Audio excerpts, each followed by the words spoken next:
I'm Steve, and welcome to the AI Beginner Academy podcast. Welcome to a special audiobook bonus series here on the AI Beginner podcast. So, let's jump right back in and head into Chapter 1. Chapter 1, A Brief and Painless History of AI. From Alan Turing to ChatGPT, a friendly AI history for the rest of us. If you've ever wondered where all this artificial intelligence stuff actually came from, you're not alone. AI may feel like it just appeared out of nowhere, but in truth, it's been quietly brewing for more than 70 years. Don't worry, this isn't a lecture. No dates to memorize, no equations. Just a quick, friendly look at how we got from theory to talking chatbots. It all started with a man named Alan Turing, a British mathematician who, during World War II, helped crack the German Enigma code. In 1950, Turing published a paper asking a simple but revolutionary question. Can machines think? That single question laid the foundation for everything we now call AI.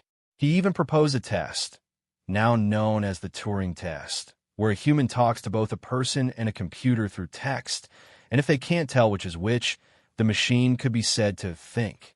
Throughout the 1950s and 1960s, researchers started dreaming big. They imagined machines that could reason, play chess, and even understand language.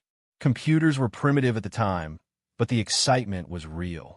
Early AI programs could solve puzzles and play simple games, and scientists thought true artificial intelligence was just a decade away. Spoiler alert, it wasn't. The optimism of those early years hit a wall. Computers back then were painfully slow and expensive, and researchers quickly realized that human intelligence was a lot more complicated than they'd assumed. By the 1970s, AI hype had cooled off dramatically. Funding dried up, and the first AI winter began. Still, a few dedicated researchers kept the spark alive. They worked quietly on things like algorithms, data structures, and neural networks, the building blocks of today's AI. Progress was slow but steady. By the 1980s, expert systems, programs designed to mimic the decision-making of human specialists, briefly brought AI back into the spotlight. Businesses used them to automate tasks, but again, the technology wasn't quite ready for prime time. Another AI winter followed. Then something big changed. That big change was data. In the 1990s and early 2000s, the internet exploded, and suddenly there was data everywhere. Emails, photos, videos, websites, and search queries. At the same time, computers became thousands of times faster and cheaper. Machine learning, a branch of AI that learns patterns from data instead of following strict rules, started to shine. The big turning point came around 2010 with the rise of something called deep learning, a modern version of the old neural networks from decades earlier. With massive data sets and powerful GPUs, AI could now recognize images, translate languages, and even beat world champions at complex games like Go. And then came ChatGPT, the tool that brought AI out of the lab and into everyday life. Launched in late 2022, ChatGPT showed the world that you didn't need to be a scientist to use AI.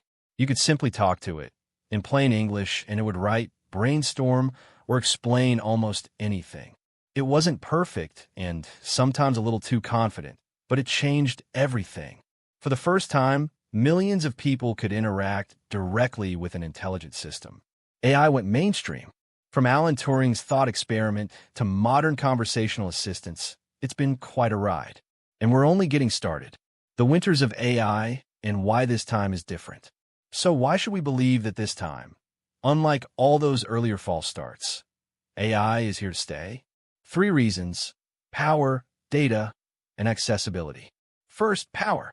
Today's computers are unimaginably faster than those of the past. What used to take hours or days now happens in seconds. Cloud computing gives anyone, anywhere, access to more processing power than entire universities had in the 1980s. Second, data. AI feeds on data, and we're producing more of it than ever before. Photos, emails, social posts, GPS locations, you name it. Every click, search, and Selfie contributes to the ocean of data that helps AI learn how the world works. Third, accessibility. The biggest change isn't just what AI can do, it's who can use it. Tools like ChatGPT, Gemini, Claude, and Microsoft Copilot have put the power of AI in the hands of ordinary people. You don't need to install special software, write code, or even understand how it works. You just need curiosity and an internet connection. That combination, faster computers, more data, and easy access, has transformed AI from a research project into a daily reality. This time, the momentum isn't slowing down. Why understanding a little history helps make sense of where we are today. Knowing how we got here helps you understand why AI feels both exciting and a little unpredictable. The history of AI is a pattern of high hopes, setbacks, and breakthroughs, and that pattern will probably continue. It's also a reminder that AI isn't magic. It's the result of decades of hard work by people trying to make machines a little bit smarter every year. Each generation builds on the last, learning from both the successes and the mistakes.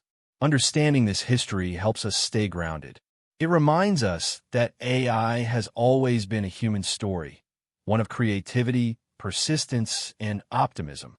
So, as we move forward into the world of everyday AI, remember you're stepping into a story that's been unfolding for 70 years. The difference is that now, you're not just reading about it, you're part of it. Thank you so much for spending a few minutes with me today. I hope you are enjoying the book so far. If you'd like simple, friendly ways to learn AI at your own pace, you can explore more at aibeginner.net. I appreciate you being here, and I'll see you in the next chapter.